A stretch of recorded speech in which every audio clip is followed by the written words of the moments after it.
Mėlyjeji, šiandien Advento mąstymas, Advento Dievo žodis mus kviečia apsvarstyti Jono Krikštytojo pašaukimą. Pašaukimą būti pranašu.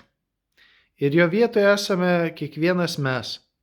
Esame kiekvienas, kuris sutikome gyvąjį Dievą ir esame jo pakviesti būti šviesa šiame gyvenime. Liudyti tai, kas teisinga, kas gera, pagal Dievo užmojį, pagal Dievo planą žmonijoje ir mūsų gyvenimuose.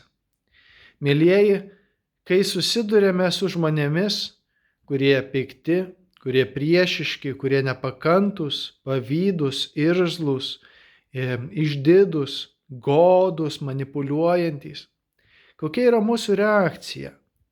Ar mes pasiduodame baimiai ir bandome užglaistyti, neužkliūti? Ar mes išdrįstame švelniai, su meile, bet pasakyti tiesą?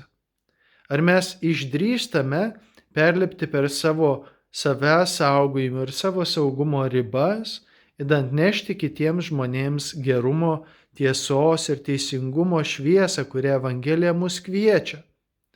Kaip mes reaguojame, kada kiti mus žemina, kai niekina, kai patraukia per dantį, kad mes einame į bažnyčią, kad esame tikintys?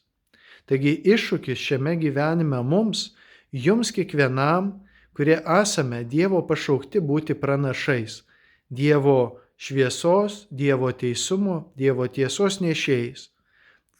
Mąstykime šiandien, Viešpatie, kaip mus šauki atspindėti tavo Evangelijos gerąją naujieną mūsų gyvenime, mūsų aplinkoje, būnant šviesa šiame pasaulyje, ypač kai susidurime su šio pasaulio tamsybėmis, kurias Viešpats nori apšviesti ir mums visiems atnešti išgelbėjimą ir tikrąją žmogaus laisvę, gyvenant pagal Dievo mums skirtuosius principus, jo įsakymus, Dievo artimo meilės įsakymus, Evangelijos palaiminimus, tą gerumo ir gailestingumo žinią, kurią Jėzus Kristus mums atnešė.